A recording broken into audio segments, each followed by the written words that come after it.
মরণটাও একটা কিয়ামত। আল্লাহ নবীজি হাদিসের ভিতরে বলেছেন, মান মাতা ফাকাদ কামাত কিয়ামাতুহু। আরে মুমিন শোনো, কিয়ামত দুই প্রকার। একটা হলো ব্যক্তিগত কিয়ামত। আরে মুমিন, আমি যেদিন মরব, নবী বলেন তুমি যখন মরবি তোমার ব্যক্তিগত কিয়ামত শুরু। আমি যখন মরব আমার ব্যক্তিগত কিয়ামত শুরু হয়ে গেল। আমি মরে গেলাম, পৃথিবীর কোনো কিছু নিয়ে তখন আর আমার টেনশন নাই, আমার আখিরাত নিয়ে টেনশন।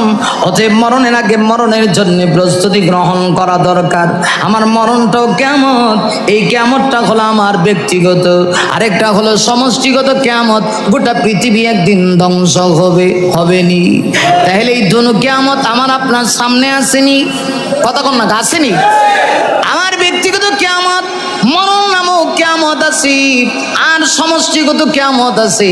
এখন আমি আপনি নিজে নিজেকে একটু জিজ্ঞাসা করি, মুহাসাবা করি, আত্মসমালোচনা করি, একটু জিজ্ঞেস করি, একদিন তো আমি পৃথিবী ছেড়ে চলে যাব, আমার যে মরণ হবে এতে কোনো সন্দেহ নাই।